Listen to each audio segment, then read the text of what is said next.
It's official, America. Weed is legal in most of the states in the United States right now, and there are consequences to that. One of them being that your kids are going to be around it much more often. And on top of that, we got vaping, which is super cool, but still dangerous. We're going to talk a little bit about how to talk about this shit with your children and keep them off the mean streets. And welcome back to the Art of Fatherhood. I'm Brian LaFauci. And I'm Patrick Marino. And today we're just going to say no to drugs.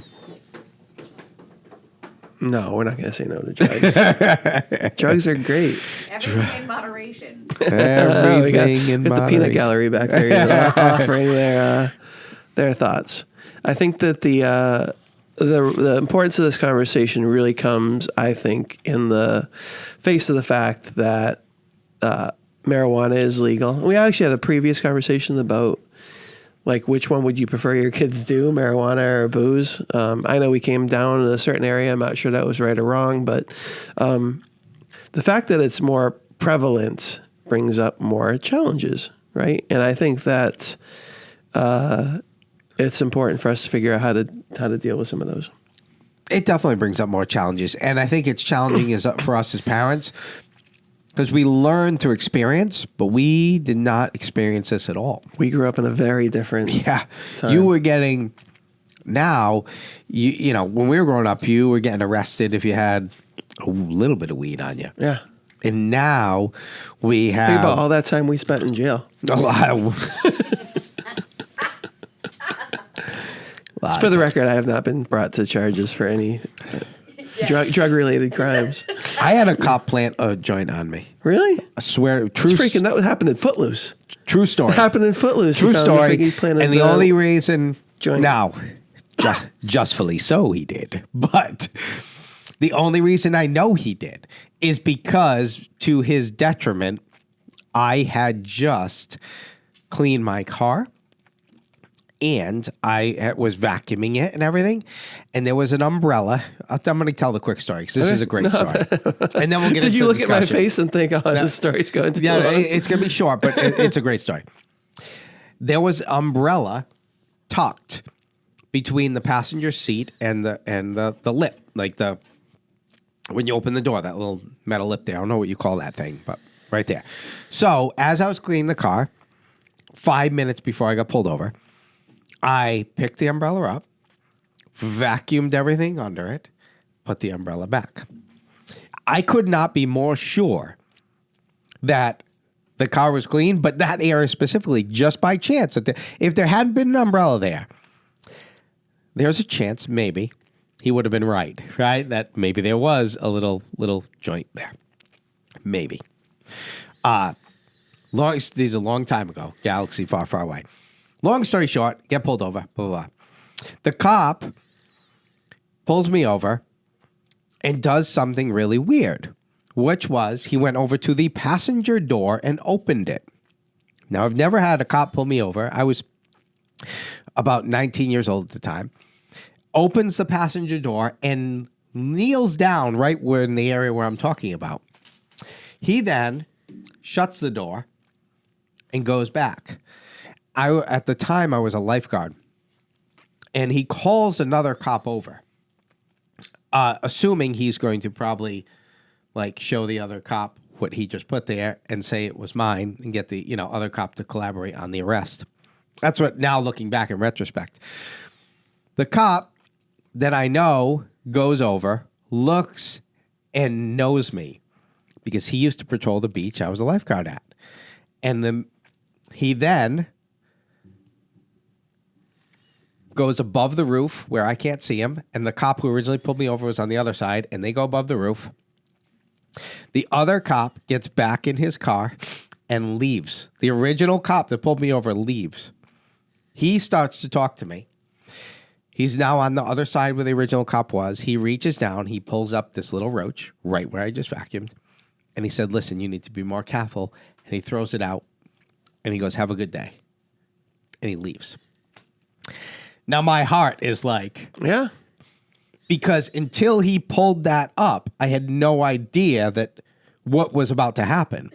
So that moment where he did that, I then replayed the whole thing and realized what just happened to me. What just happened to me was, more than likely, my car smelled a little bit like weed because back in the day, that would have been a reality. Mm-hmm. And he proceeded to assume, well, I'm just going to put the evidence where it belongs and go through the process. And if I had not done the whole vacuum thing, I would never have really caught. I probably would have caught on with the fact that he'd done this weird thing. But long story short, I was saved because the other cop knew me from being a lifeguard. Wow. And so that's to bring this full circle, that's our perception of marijuana. That's what we grew up with. Now, I walk down the street. You open your car window in traffic. And all I smell is weed. Yeah. Or my kid notices that you just walk into wherever you're walking by. He's like, Dad, that smell. I'm like, this is where we're at. It's a different world. Yeah, which brings us back to the kids. Right. So now we're managing kids drinking and kids smoking. Now, granted, we were managing kids smoking weed, but as a parent, it was a little easier to be like, listen, you could get arrested. Yeah. It's against the law. So it gives you a little bit more authority. Now it falls into the factor of just like alcohol, where even more than alcohol, because it's very easy for a sobriety type test with alcohol to bust a kid or an adult. It's a lot harder with marijuana. Right, yeah. And more frequently gets let go. Mm-hmm. So I think it creates a challenge for how we talk. We have to change obviously we are as parents, we're changing the way we talk to our kids about that sort of stuff. And then vaping falls into that too, because vaping is interesting because it's even less regulated than the marijuana because you can access it at an earlier age. But to me, it's we have no idea what the long-term effects of that shit are. Like, it could be bad. Yeah, no, we don't know, especially if they get their hands on stuff that has not been regulated. I mean, like, there's the positive, the silver lining on the cloud is that the more legal this stuff gets, the more regulated it is, and the more likely your kid is going to get their hands on something that's legal. Because that was one of the big problems early on with the vapes, is they were getting stuff through the mail that was illegal, and there was a certain cocktail of stuff that was in there that was causing remember the vaping lungs? Yeah, that you read about, right? And that wasn't the mainstream stuff. It was like a specific marijuana type of pod that was causing these issues in these kids, right? So it was the unregulated stuff was the problem. So there's a certain silver lining, is that it's like us getting our hands on a 6-pack of beer. Yeah. Back in the day, right? The 6-pack of beer is highly regulated, right? There's nobody freaking, for the most part, nobody's tampering with that. Right. At least if our kids are getting their hands on highly regulated vapes and medical grade marijuana, at least we know that it's not laced with shit that could potentially kill them like instantly. Right. So there's that good part of it. But the maybe the flip side of the marijuana side is the marijuana is much stronger. When we were kids, where maybe it was laced with like oregano, you know what I mean? And like other plants that you wouldn't have even freaking known were in there back in the day. Right. That would have just caused the strength to deteriorate and caused them to be able to charge more for it. You know what I mean? But in my mind, this conversation is not even just that. It's a lot about like what our kids are being taught, and then how do our kids deal with it in the social situations, and then how do us parents deal with it in social situations. Like I struggle is the wrong word maybe, but like I know that my kid is being told that this is bad stuff because he'll bring it up. Yeah. I mean, like, why did people do that, Dad? I know I didn't talk about it. I feel like the only conversations we've ever had is like, this is for adults. That's not the only conversation, but the most likely conversation we have is, this something an adult does? Right. Not a kid. And there's reason for it, but it's perfectly legal for an adult to do that. Like, for me, that's important because similar to the alcohol conversation. Well, I don't want my kid to like be I don't want my kid to be really judgmental. Right. Like, that's not what I want. Like, I don't want to be like, oh, Dad, like, so and so was had something and they weren't supposed to have it. Yeah. Like, he's an adult. Like, they're an adult. They can totally do that. Yeah. Yeah. I mean, I think. What's your biggest fear? Let me ask you this. What is your biggest fear around the the vaping or the marijuana use with your kids? What's Obviously, I think that these are things that I think we're learning, right? We're not experts, or at least I'm not an expert in this stuff. But I think that the evidence shows that for the developing brain, there's probably two things in this conversation that we don't necessarily want them to have: nicotine or THC/CBD, right? I don't think these things are good for a developing brain. It's just the same way that they shouldn't be taking ibuprofen and, unless they need it. They shouldn't be taking acetaminophen, and we give them the child strength version of those things, right? I think that those are probably the major factors for me, is that there's a developing brain issue, developing other things, developing lungs for the vape, whatever it is. Like these things are things that my kid needs to avoid because of health reasons. Yep. I think those are the number one things. And I think in terms of the lessons, those are usually the types of conversations we have, is like, look, like adults, since the beginning of time, humans have found substances that cause them to numb some of their senses. Yeah, alter mind. Exactly, right? Yeah. They've been doing it since the beginning of humankind. Yeah. But in the course of that time, we've learned that some of these things are dangerous to kids because you're developing. It's just a different thing, right? You're a different thing. This could cause you harm for the rest of your life. Yeah. And it's something you should avoid, and that an adult who's already grown, right? We are better at judging and making decisions than an adult can do these things, and as you become older and your brain forms and your body starts to become more mature, these are things that you're going to want to try, and it's going to be legal, and you're going to want to do it responsibly. But once it gets to that point, you definitely can. But there are reasons that we restrict these things for kids. Want to know what my biggest fear is? What? My biggest fear is the drug lacing issue. We're narrowing it to nowadays. The one you hear about all the time is fentanyl, but I think there's other stuff out there like that. But yeah, like the fentanyl issue is my biggest fear. And so the kids see. So when we were young, allegedly. Well, alleging that we were ever young.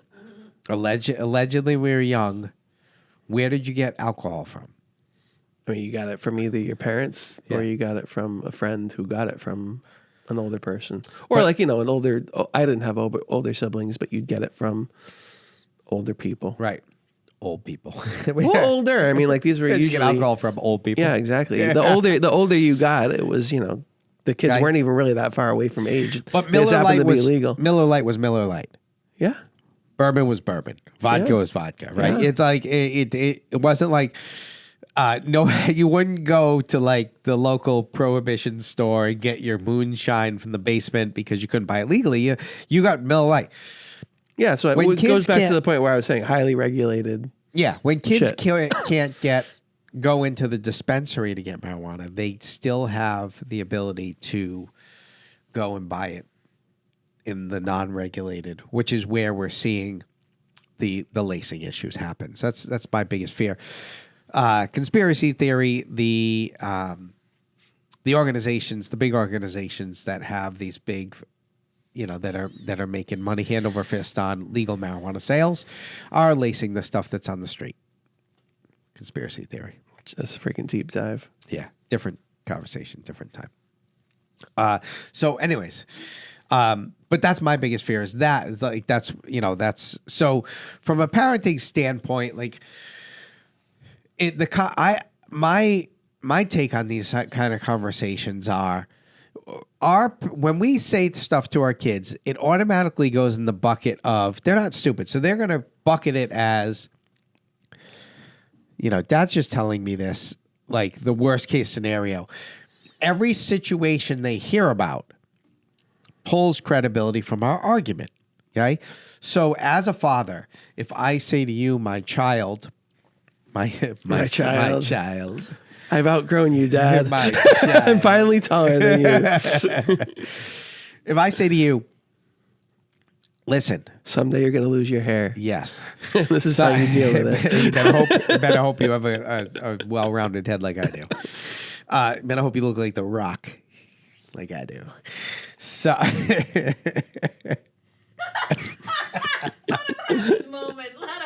We always call Brian, otherwise known as Dwayne. God bless you, Dwayne Johnson, for making you the reference point for all good-looking bald men. God bless you. All right.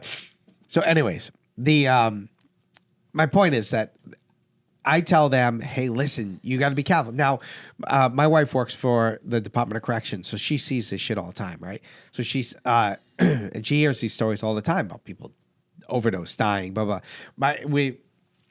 I know kids that have gone through this, right? But every time your kid or their friend gets high and doesn't die, is a check mark in the other box that says, "Dad's fucking paranoid." Well, we talk about it all the time. Dad's Success breeds habit, right? Yes. We talk about it in business. We talk about it in parenting. Yeah. It's like as soon as something that is positive, perceived positive, is successful, Yeah. they're going to want to do it again. Yeah, Billy smokes every day and he's never died. You know what I mean? Like, so all these instances of proving us as just being are happening. I think that's what makes the conversation the most challenging is the evidence against the fact that they probably won't have something bad happen to them. And as we've referenced before, at some point as you get older, and really it's pretty early, the peers their peers become way more influential than you are. Right. But I'm more making this evidence-based. Right. Yeah, absolutely.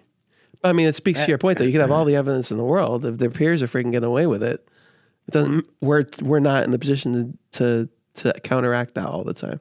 Yeah, true. You know? And you can't just keep your kid in the bubble away from their peers. Right. Right. I've said it all the time. I've said it on this podcast before where you can do everything right as a parent and all your kid has to do is meet the wrong kid at the wrong time. Yeah. And you're toast. Absolutely. You know? So you can't keep them in the bubble. So how do you. I think one of the key things that we need to do as parents is we need to find ways to instill and foster independent decision making. And we say that because that's the only thing that's going to really, and it might not work, but the only thing that can work and has staying power when you're not right in front of them is a kid's ability to be strong in what they think, and not cave to what's going on. And they still may, but telling them, like giving them, you got to give them the facts, right? This is really happening. People are really, there are drugs out there. If you get them off street, there are ones out there that have fentanyl in them. You could inevitably take that drug and die. That's all real. But so you got to educate. But beyond that, it's like, to me, the best thing we can do is give them confidence in being their own person and making their own decision. And I know all parents want to do that. And this is off the subject of the actual act, like what we're talking about. But I think it's the global thing that matters the most because I think we fail at that a lot, even though we want our kids to make their own decisions. Think of how many times we intervene to re-steer them because we don't like the decision. Oh, yeah, well, you should do it. Like, and even because we bucket it in, well, we want to give sound advice. Well, yeah, but every time you just don't let a kid have a decision and just say, cool, nice job making a decision. Right, wrong, or indifferent. Good job, kind of. How'd you come up with that? Decide to do that. Okay. How do you feel about it? Okay. Would you do anything different? Okay. Nice job. Simple. We don't do that enough as parents. So we don't empower decision-making as much as we can. And I think empowering decision-making is the best chance we got that in a situation where it's trust my decision or fold, there's at least a shot they might trust their decision. Yeah, and it's a process, right? Because early, depending on your kid's age and maturity level, a lot of the no's are just hard no's, right? Yeah. It's because I said so. Right. There is some of that. I think there is some of that, right? I think there is some of that at the beginning because this whole nuanced conversation we just had about making a decision and about which things are dangerous. Like you can't have that with a kid of a certain age and a certain maturity level. You can't have that conversation. I think you should try to the extent that you can. Yeah. But you can't do it right away, right? Yeah. In my mind, I think it's important to be as honest as you possibly can. You know what I mean? Like you don't want to out people or whatever it is, but I think like I think with the way that the drug in particular, drugs and regulations are going, I think it's really easy to say, like, look, like, there's a reason why marijuana is being legalized and some of these other drugs are not yet. Yeah. Right? Yeah. And there's a reason why people are afraid that you or one of your friends is going to inject themselves with this because it could kill them instantly. Like, I think those things are important. It's important to delineate, right? Legal, responsible use of things like marijuana and beer and whiskey versus street purchased heroin. Yes. You know what I mean? Like, yes. I think it's really Stay important. away from street purchases. Right, that's what I mean. Like, I think that's a really important thing, and to be able to use, like, you could use the news. Right. You could use, because, like, you know, one of the things that I think is, and it's talked about a lot by young people in particular, is you see these experiments in legalizing everything, right? So Oregon legalized everything pretty much, and they've had to back away from it because of all the deaths, right? They're backing away from it. They're removing some of the legalization of, because of the fentanyl thing, right? And what's interesting, I think, is that, and maybe that's a good lesson for all of us, is that one of the justifications for the legal is, and I read this, again, this isn't necessarily my whole opinion, and you should read more about this. Yeah. You should, if you're a parent, you should educate yourself. Like, one of the reasons why there was such a big movement to legalize just about everything in Oregon and Portland was because there was a successful program in Portugal, right, where they basically legalized everything. Yep. One of the reasons why they think the Portugal legalization experiment worked and the Portland experiment failed is because in Portugal you have a primarily Catholic moral population. Okay. And so even though you're saying this stuff is legal, you're still saying it's bad, it's immoral. The society is saying, look, we're not going to arrest you for this, but what you're doing is immoral. Right. Right? It would not be what God would want you to do. Right. Whereas in Portland, we were taking away the morality. We were saying, like, look, you can do this and you have a choice. It's okay. We're not going to stigmatize you because we want to be nice and kind. In Right? quotes. Exactly. Right? And that's, I think, a big problem, right? It's like we want to be nice and kind, and we kind of turn away from stuff that's killing us and making us unhealthy. Right. Right? And the theory was that, and this is a theory, but one of the key factors in why the legalization worked in Portugal and not here is because you had this moral encompassing thing. Yeah. So what can we do as parents to have our kids have this strong moral backing so that they understand that even though something's legal, it might not be still good for you. It might not be right for you. It might, there's other ways, right? So you could say, like, look, if you want to achieve a high, what other ways can you do it? Can you do it through breathing practices? Can you do it through working out? Can you live healthy? Can you have, there's this whole sober movement, which I don't freaking love, which you happen to be kind of participating in. Brian LaFauci, kind of participating in the sober movement. But like, it's I don't like it either. But it's like, it's again, it's like this idea that there are other ways of Yeah. achieving what you might be what you might be trying to achieve. Yes. Through drugs and alcohol. And I think that the more honest we can be with our kids about, like, again, like, this is something adults do. It can destroy you as a child because you're still developing. There's reasons that certain things are legal and certain things aren't. There's consequences to doing things that are illegal. There are real risks with trying something that isn't regulated, like street purchased shit, whatever it is. Yeah. And there's some alternatives to everything, Yeah. right? I think that if we can be honest about all those things, and then on top of that, add what you added, which is the giving our kids the ability to make decisions and discuss their decisions and stuff like that. I think that, to me, that's the best thing. And to me, like, part of the education is the destigmatization. Like, I don't think it's good to have we're not going to use it, but the Nancy Reagan just saying no. Right? That's not the best way to do it. No, it's the worst way. Exactly. Yeah. Right. So just to stigmatize it and say this is bad and this is immoral. Yeah. Which I think is like that I think a lot of our kids are freaking getting told that still, even though we know it's not good advice. But I think the idea is just not to give hard no's, is to give reasons and rationale and right. Did we solve it? We did. Solve. Encourage your kids to make decisions. Educate them. And be comfortable with the changing reality we're in. And the fact that, they're experiencing the world differently than we did as a kid. And because of that, the way we talk about these things has to change, because everything that's going to be put in front of them is going to be evidence against a hard stance, like we're saying, right? So just recognizing Yeah, that. it's like marijuana is really bad. Well, Right. why do I smell it everywhere? Right.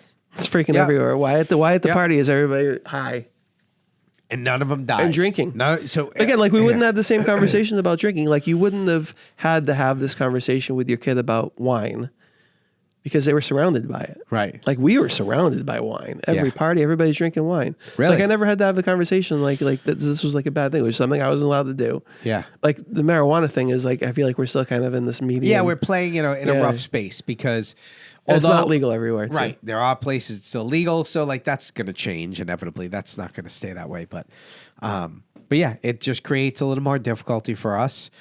And if we can remember those key things, we can approach the conversation a little more effectively.